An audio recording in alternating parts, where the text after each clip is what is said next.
Hello, আসসালামু আলাইকুম everyone. আজকে আমি একটা গুরুত্বপূর্ণ বিষয় শেয়ার করতে যাচ্ছি ইউকে সম্পর্কে। বর্তমানে যারা হচ্ছে অ্যাসাইলামে আছেন এবং যারা অ্যাসাইলাম করবেন চিন্তাভাবনা করতেছেন, তাদের জন্য সবথেকে বড় নিউজ এটা একটা দুঃখজনক একটা নিউজ।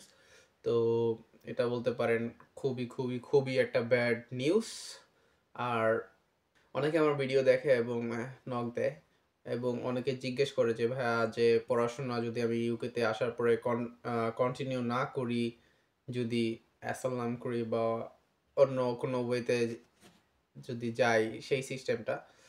তো মূলত হচ্ছে যারা অ্যাসাইলাম করতে চান বর্তমানে আমি মনে করি একদমই না করাটাই উচিত। আর রিসেন্টলি লাস্ট ২ থেকে ৩ মাস আগে স্টুডেন্টদের জন্য অ্যাসাইলাম করাটা একদমই নিষিদ্ধ।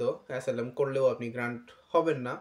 যেটা লাস্ট ২ মাস সামথিং হবে এরকম ২ থেকে ৩ মাস আগে এটা আপডেট করছিল।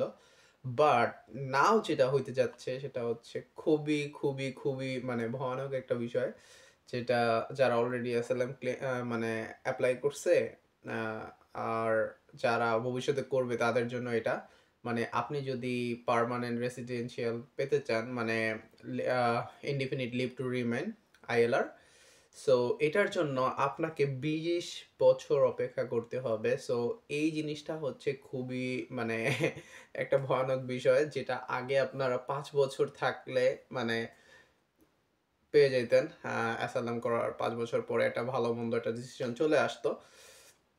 তো সেই ৫ বছরটাকে এখন ২০ বছর নেওয়া হইছে। তার মধ্যে যাদের অ্যাসাইলামটা গ্রান্ট হবে আম তাদের বিষয়ে হচ্ছে যেটা আপডেট দিছে মানে তাদেরকে ১.৫ বছরের ভিসা দিবে এবং এই ১.৫ বছর আ তার যে দেশ বাংলাদেশ বলেন, ইন্ডিয়া বলেন, পাকিস্তান বলেন, নেপাল বলেন যেই দেশে আ থেকে তিনি আসছে তো উনি তো একটা মানে সিচুয়েশন দেখায় যে বাংলাদেশের অবস্থা ভালো না বা ইন্ডিয়ার অবস্থা ভালো না। আ পলিটিক্যাল বিভিন্ন রিজন যেকোনো বিষয় হতে পারে। তো ওই জিনিসটা তারা লুক আফটার করবে যে ওইটা ঠিক হইছে কিনা। যদি ওইটা ঠিক হয়ে যায় তাইলে তারা তো সেই ব্যক্তিকে বাংলাদেশে বা যেই দেশের হোক সেই দেশে তারা পাঠিয়ে দেবে। তো এইটা হচ্ছে তাদের আরকি প্রসেস। বর্তমানে তারা হচ্ছে ডেনিশ প্রসেস যেটা ডেনিশ বলেন মানে হচ্ছে ডেনমার্কের যে রুলসটা, তো তারা হচ্ছে এই ডেনমার্কের রুলসটা এপ্লাই করতে যাচ্ছে। এটা এখনো মানে এখনো হয়তো মানে ডিসিশনটা ফাইনাল হয় নাই। বাট এটা হবে 100% মেবি। কারণ হচ্ছে বর্তমান যে লেবার পার্টি আছে সে অলরেডি নতুন তো অনেক চাপের মধ্যে আছে এই বিষয় নিয়ে এবং তারা এটা অলরেডি ঘোষণা দিয়ে দিছে। তো হয়তো মানে নেক্সট যারা অ্যাপ্লিকেশন করবেন বা এখন যারা আছেন এদের এই বিষয়ের মধ্যে মানে এই ২০ বছরের আওতায় তারা পড়বেন। তো একটা জিনিস চিন্তা করবেন যে এই দেশে আসার আগে মানে যদি আপনার টার্গেট থাকে যে আপনি অ্যাসাইলাম করবেন তাহলে ভাই আমি বলব যে এই ইউকে আপনার জন্য না। কারণ ২০ বছর আপনি এই দেশে থাইকা আপনার জীবন নষ্ট তো করতে চান না। আপনি দেশে যাইতে পারবেন না। আর এটা একটা মারাত্মক বিষয়। ২০ টা বছর আপনি দেশে যাবেন না এটা কিভাবে সম্ভব?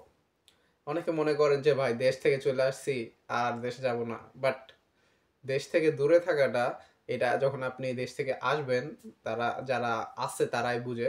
তো ২০ টা বছর আপনি চিন্তা করেন যদি ৫ বছর হইতো তাহলে একটা রিস্ক নিতে পারতেন। বাট ২০ বছর it's impossible.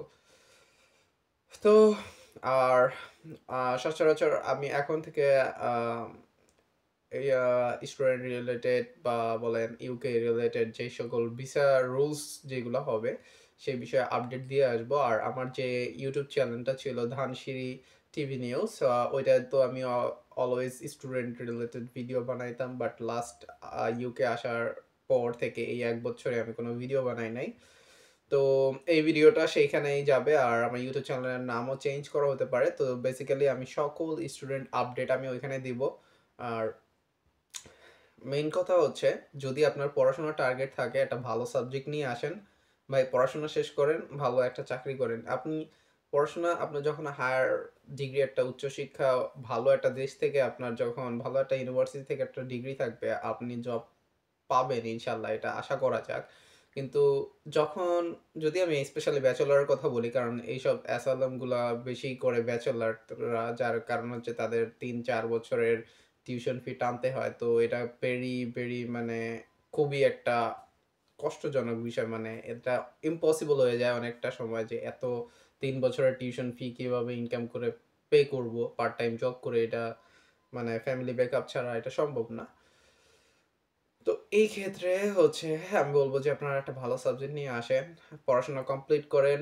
R bachelor complete করার পরে যদি মাস্টার্স করতে চান, মাস্টার্সও করতে পারেন।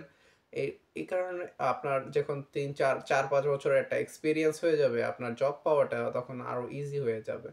আর আপনি এই দেশে না পান, বিশ্বের যেকোনো দেশে কোথাও না কোথাও আপনার জন্য জব থাকবে। তখন আপনি ইন্টারন্যাশনালি অ্যাপ্লিকেশন করা শুরু করবেন যে যেথায় আপনার জব মিলে আপনি সেথায় চলে যাবেন।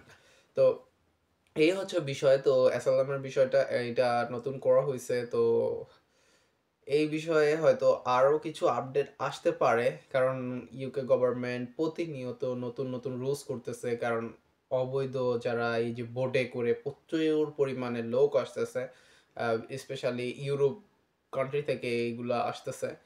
তো এইগুলো আটকানোর জন্যই এই রুলসটা করা। তো সামনে হয়তো আমি আজকেও কিছু খবর শুনতে পাইছি যেগুলা হচ্ছে কিছু নতুন রুলস আসতে যাচ্ছে অ্যাসাইলামদের জন্য। এটা পজিটিভ নিউজ, বাট যেটা আমি শুনতে পাইছি। তো এখনো আমি সিউর না। তো যখন আমি মানে 100% সিউর হব তখন এই আপডেটটা আমি আপনাদেরকে জানাবো। তো মিথ্যা আশ্বাস দিতে চাচ্ছি না। যদি হয় তো এটা আলহামদুলিল্লাহ আপনাদের জন্য ভালো হবে। কারণ ২০ বছর অপেক্ষা করার থেকে এই রুটে যাওয়াটা বেটার। তো আহ তো এই ছিল আজকের ভিডিও। সবাই পাশে থাকবেন। আর আ নতুন আপডেট জানতে আমার চ্যানেলটা সাবস্ক্রাইব করবেন এবং অলসো YouTube সরি Facebook পেজটাও ফলো দিয়ে রাখবেন।